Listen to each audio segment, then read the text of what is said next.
few hours ago, we covered the story that came out of left field that left many rap fans with a head scratcher when Drake shared a screenshot calling a Canadian politician a goof for attending Kendrick Lamar's concert in Toronto. But it never occurred to us that Drake was pulling off a Justin Bieber. You're not getting it. It's not clocking to you.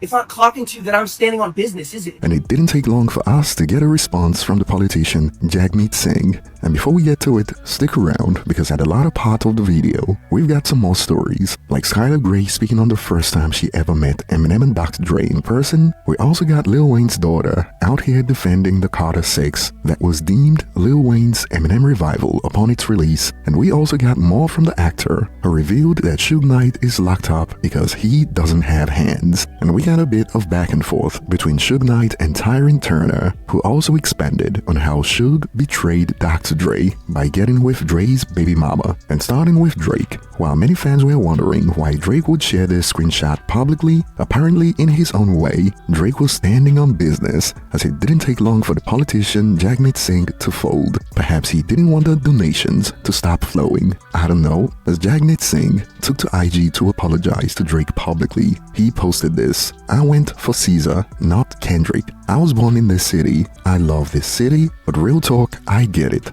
I shouldn't have gone at all. OVO and Drake have lifted up this city and Canada. For me, it will always be Drake over Kendrick. Peace." And it certainly didn't take long for Jagmeet to sing praises and apologize to Drake after Drake called him out publicly. And I don't think some people know the quote power of donations when it comes to politics, because some are wondering, imagine a man apologizing to another man for going to a concert. And boy, some of the users have got some jokes, as Jagmeet Singh has been branded as Jagmeet Cole, aka J. Cole, for the apology. And the whole nation of Canada is catching strays right now. There's gotta be the lamest ish ever. Apologizing to another grown man for going to a concert you paid for is insane. Canadians are all clowns. We don't do that here. And I can't believe that Drake really pulled this off on us. You're not getting it. It's not clocking to you. It's not clocking to you that I'm standing on business, is it? And moving on, it is pretty much the general consensus that the Carter 6 is trash when it comes to the general reception it got on social media. And if you were with us a few days ago, I personally went in expecting much worse due to the initial reception, but I actually didn't think it was as bad as people made it out to be, and I enjoyed it for the most part. And now the numbers are in, and it fell below initial projections, as it opened with first week sales of 108,000 equivalent albums sold, of which 34,000 came from pure sales, also known as traditional album sales. But yes, it was below early projections of between 120 and 140,000 equivalent units sold first week. And Lil Wayne is expected to chart 7 songs off the Carter 6 on the upcoming Hot 100 chart, with just one song expected to chart in the top 40. And while hip-hop fans have been clowning Lil Wayne all week, we got to hear from his daughter, who fired back at the kids mocking her dad. You said Carter 6 is trash. That's fine. That's what you want to say. But let me tell you something about my father and Carter 6. This is what I hate about you kids. The fact that y'all can get on TikTok and do a fucking dance to it, that don't mean that it's trash, baby. Okay? The fact that you can't get on TikTok and do a little 1-2 little viral moment for it, that don't mean that it's trash, baby. My dad was talking real shit. It's stuff on that album that you can hear in 2K, in games, at fucking malls, at all type of stuff. It's universal, my love. Y'all need to take y'all minds out of the TikTok world and get to the real bag. Whereas my dad is a lyricist, babe. My dad really talks shit. So if you can't understand it, please move silent like the GM lasagna and get the fuck out of here. Thanks. Now that's my last song. Because I already said that I'm not about to be cussed, because y'all already heard me cussing crazy. And y'all was like, wait a minute. And this fueled another roasting session for the most part, as we saw users who praised the album get ratioed. She's right. These dudes want to toot their bum up, and if they can't toot that bum up to your music, it is trash. Wayne the best rapper alive, and this was ratioed with this. The album was trash. There's no sugarcoating that pile of crap. And we got a rap fact to go with the Carter 6 first week numbers. Drake, Nicki Minaj, J. Cole, Eminem and Lil Wayne are the only rappers to sell 100,000 plus first week, with with every one of their studio albums. And we got Skylar Grey reveal what it was like when she met up with Eminem and Dr. Dre for the first time. It goes, "My first time meeting Eminem and Dr. Dre.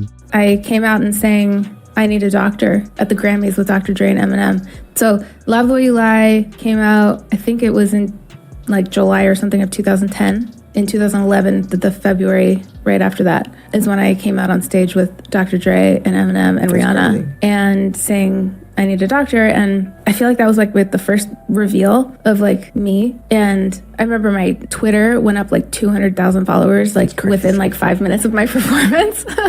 It was crazy. There was nobody in the studio together. I was in Oregon, Alex was in New York, Em was in Detroit, Rihanna was in Dublin. That's crazy. And so we weren't ever in the same room together. So after that, he was like, I'm working on Dr. Dre's new album, or the one that he's been working on forever, right? And wanted to bring me and Alex to the studio to work with him. And so that was a trip. That was the first time I met Eminem and Dre in the same moment. That's crazy. Was that nerve-wracking? Yeah, very. How was it like working with them? Did you prepare something beforehand? Did you decide, no, I'm gonna go in there? So Alex and I got together before the session because we were like, we better not come empty-handed. Yeah. So we actually created the I Need a Doctor hook and track before we got there. And then we kind of presented it. And then your first like foray as Skylar Grey was performing that song on the Grammys, and I hadn't performed in like 5 years. That was my first performance. And moving on, a few days ago we covered the story of Tyron Turner slamming Suge Knight for lacking hands, and Tyron also revealed that that's why Suge is serving 28 years in prison, because he refused to use his hands for a fair fight. And apparently the beef between Suge and Tyron has been on for a while, and Tyron responded to Suge Knight's allegation that he slept with Dr. Dre,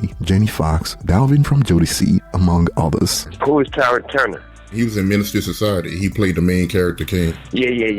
I know who you're talking about. Yeah, so about a year or two ago, I had him on the platform, and he spoke about a misunderstanding you and him had, and how Jay Prince, he had to intervene and squash everything between both of y'all. You know anything about that? Suge gave me a pound everything, and I was just like, damn, the way he hit my hand was like we didn't have a problem at all. And I didn't like that, because I knew we had a problem. I thought we was always cool or whatever. I said, I don't, I like to, fight.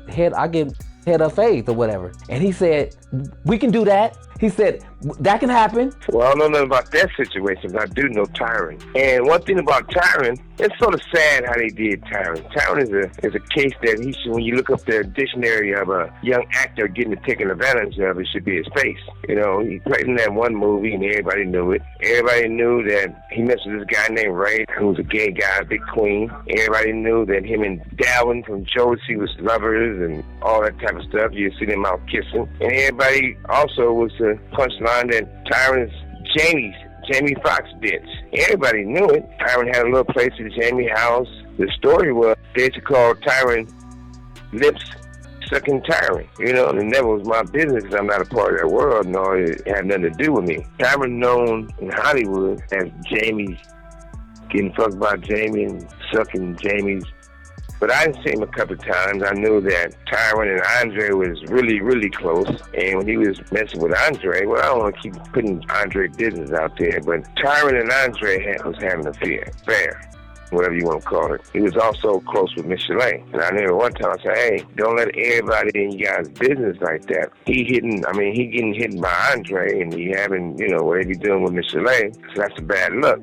Everybody know it. Even the bitches know it. They be like, Tyron be trying to, we know what he do. He do the same thing we do in his mouth. You can go to a club, you can go to an event. It wasn't nothing surprising to see Tyron on his knees trying to get a roll or trying to get $1. He ain't a pimp, he the hoe. And this type of allegation has become a staple from Suge Knight. He's always accusing someone of being in the closet, and Tyron Turner responded to these allegations. Actor Tyron Turner responds to Suge Knight, who claimed he and Jenny Fox were in a relationship, and says Suge Knight betrayed Dr. Dre by having a baby with Dr. Dre's baby mama, singer Michelle.